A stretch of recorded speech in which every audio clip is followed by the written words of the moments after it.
Pois é, pessoal, vocês aí de casa têm noção de tudo que acontece nos umbrais densos, nos laboratórios dos umbrais, nas fábricas de chip. Gente, vocês vão ficar literalmente impressionados com o que nós vamos ver hoje na série. Bom, se tu é um estudioso da área da espiritualidade, do autoconhecimento, do que acontece na realidade física e extrafísica do planeta, no mínimo, tu vai achar muito interessante esse capítulo nosso de hoje, da nossa série A Guerra Astral, porque nós vamos desmantelar os laboratórios das trevas no umbral e ver o que eles preparam, que artifícios eles usam nas obsessões e coisas além, né? Inclusive a gente vai ver se tu és aprisionado enquanto dorme, porque muitas pessoas são. Tu pode inclusive achar que é. E por que disso nós vamos descobrir hoje aqui nesse nosso maravilhoso episódio. Sejam muito bem-vindos.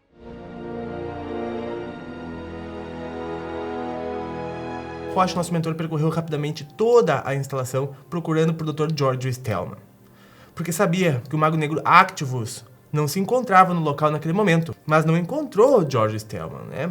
Um amplo salão reunia dezenas de leitos e macas ali. Nós estamos dentro de um laboratório umbralino ao qual nós invadimos com os mentores espirituais para desmantelar, né?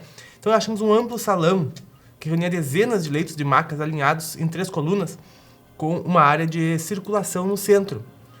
Deitados nelas, olha só, encontravam-se espíritos desencarnados, em evidente estado de confusão mental, e encarnados, sem consciência de onde estavam. Todos identificados como encarnados, devido ao fato de ainda estarem ligados pelo cordão de prata aos seus corpos em repouso na crosta terrestre. Todos com olhos abertos e sem movimento, indicando estarem mergulhados em um estado vegetativo característico de indução hipnótica. Estariam criando um exército de zumbis. Seus cérebros estavam expostos, acreditam nisso?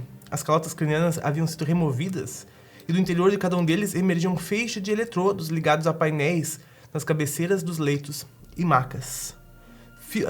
Né? Muitos questionam sobre a realidade dessas coisas acontecerem no extrafísico, mas eu posso dizer que acontecem mesmo. A gente vê essas coisas em projeção astral, como eu já expliquei no episódio passado o porquê, certo? Fios saem da parte de trás dos painéis e eram ligados em grandes tomadas conectadas ao solo. Verificações posteriores no espaço existente entre a base do laboratório e o piso elevado, cerca de 50 centímetros, mostraram uma rede de fios com conexão que ligava cada leito ao imenso painel com agulhas de monitoramento de ondas mentais da sala de comando e controle. Estão produzindo um exército de zumbis? Perguntou Samir espantado. No mínimo era o que estava aparecendo lá, né? E nos parece realmente a ciência das sombras, porque é o que está aparecendo, respondeu o comandante Roche. O objetivo é mantê-los sob o controle mental hipnótico.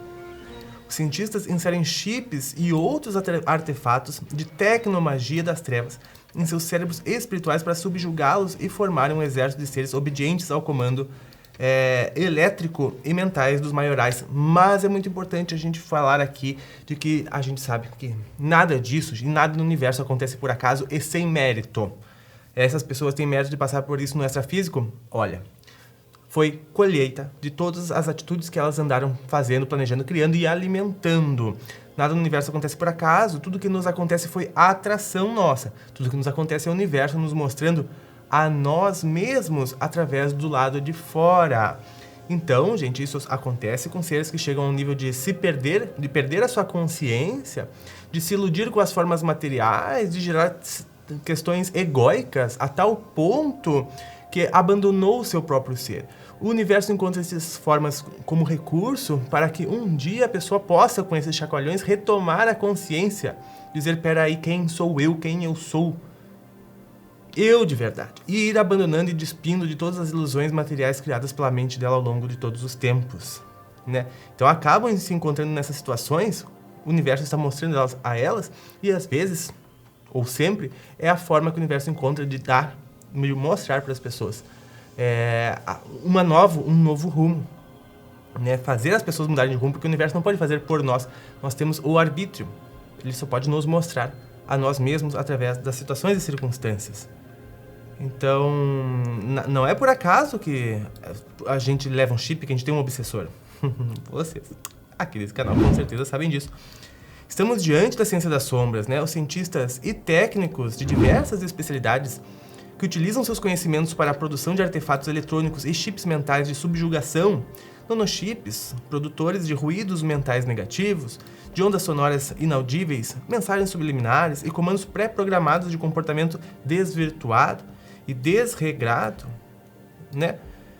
Cujos efeitos são causadores de distúrbios no sistema nervoso central, perturbações psicológicas, confusão mental e destruição neural, completou Krebs. Né? Isso é uma coisa muito incrível que de fato, né, acontece e passa. Bom, vocês aqui devem saber mais do que ninguém sobre a realidade dessas coisas, né? Só que a gente fala assim, isso é uma realidade. Não, isso é ilusão. Nós estamos aqui falando do mundo das ilusões. O mundo real é um mundo maravilhoso. O mundo dos mentores espirituais, o mundo de Deus. Esse é o mundo real. Isso aqui é um mundo que existe, né? Mas não é, ele existe na realidade. Mas a realidade nem sempre é verdade. A realidade está aqui.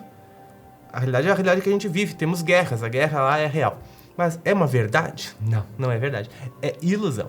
Isso que eu quero que a gente entenda muito bem essa diferenciação. Porque eles usam a tecnomagia. Não é feitiçaria, é tecnomagia. Aí tem que dar uma descontração nesse capítulo, né?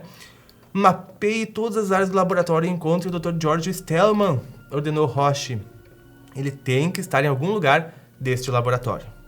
Os guardiões equipados com um scanner tridimensional produziram imagens precisas da torre do elevador, da escada, da área de controle e de entrada e das diversas salas herméticas, que no seu interior reuniam dezenas de bancadas destinadas à produção de circuitos eletrônicos neurais.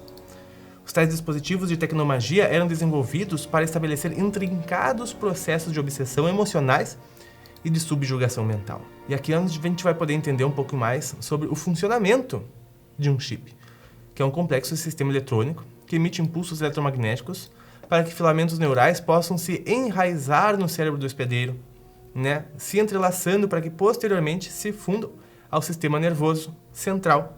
Tais chips nanotecnológicos em formato de teia recobrem o cérebro, tipo os capacetes, né? Que é outra tecnologia umbralina muito vista, que são os capacetes que são colocados, que são vários eletrodos que ficam em volta do cérebro. Tem pessoas andando por aí com capacetes que são teleguiadas de tanto andarem naturalmente na inconsciência, ou seja, identificados com a mente, estão na inconsciência, né? São seres que não praticam nada espiritual, eles vivem na mente, não sentem o ser, ou seja, eles se confundem com tudo, vem uma emoção, eles toma todo o foco e atenção da pessoa para aquilo, vem um pensamento, todo o foco e a atenção da pessoa vai para aquilo, ela não existe. Só existe a mente, os pensamentos, o corpo emocional. Então está na mão de todos esses magos e tecnomancias que a gente vê por aí, né? Só quem está livre disso, quem é uma pessoa espiritualizada, é aquela que não distrai seu foco do presente, da vida, da única realidade, para qualquer coisa que venha e chegue e fica gigante, que fica grande, né? Então, esses tais chips nanotecnológicos em formato de teia recobrem o cérebro para dominar e exercer um afinado controle capaz de produzir reações comportamentais que vão desde a passividade inócua e paralisante por um esgotamento energético ou convulsional até a violência desmedida de atitudes desregradas. Depende, claro, da inconsciência do ser ao qual estes chips estão, porque essa inconsciência pode ter se tornado tão grande que a pessoa acabou acreditando, inclusive, que ela é uma pessoa ruim e perversa, deixou este lado aflorar, e essas energias podem ser veiculadas através dessa pessoa com naturalidade, né? É o que mostram todos esses experimentos, inclusive para os trevosos.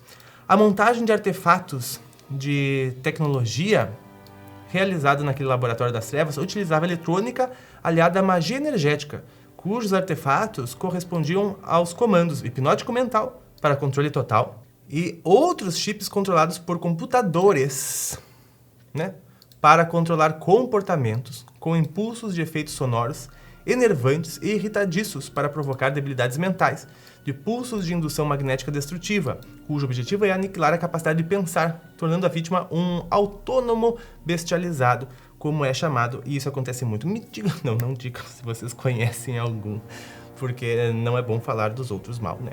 Só falamos quando é produtivo e benéfico. Muito bem, até porque não é os outros, né? Se tu vai falar mal de alguém, tu está falando só de ti. Porque quando a gente fala assim de a falar mal de alguém, falar mal dos outros, a gente tá vendo em nós. Porque os outros não são nada ruim. Não são nada mal. As ilusões que eles criaram deles mesmos, pode ser, mas não que isso seja eles de fato. Eles, em essência, é Deus, como vós, que sois deuses, né? E, pessoal, se está gostando dessa série, por favor, deixa o like, se inscreve nesse canal que é só de conhecimentos da luz e mais do que isso, né? Presença luminosa na Terra. E também tu pode adquirir esse livro aqui no link que está aqui na descrição, o livro da Guerra Astral, para nos acompanhar. Os guardiões mapearam a segunda área de segurança e descobriram diversos ambientes interligados. Um posto armado que guardava e isolava o amplo salão dos leitos e macas, cujo acesso somente era autorizado aos cientistas e técnicos diretamente envolvidos nos implantes dos artefatos. Uma sala de comando e controle, com seus equipamentos de subjugação e escravização mental. E nos fundos, um grande depósito fechado por uma grande porta semelhante ao cofre de um banco. Será que eles guardavam dinheiro lá? Não se esqueçam que, como a gente viu no episódio passado, o que para eles vale mais do que ouro? Comenta aqui se tu se lembra do que vale mais do que ouro para estes seres das trevas. Eu vou refrescar a memória. Teu ectoplasma vale mais do que ouro. A gente descobriu por quê no episódio passado, né? Então, tinha um cofre lá que eles vão ter que passar, porque as placas de fechamento do teto visíveis do lado de fora do laboratório subterrâneo eram portas herméticas, aberturas para a entrada de grandes equipamentos e materiais de maior porte como tubos, consoles, painéis e displays, que não poderiam ser levados para o interior das instalações utilizando elevador ou escada. A desativação de um laboratório como este não é tarefa fácil, nem rápida, disse Roche, se dirigindo ao Krebs, né?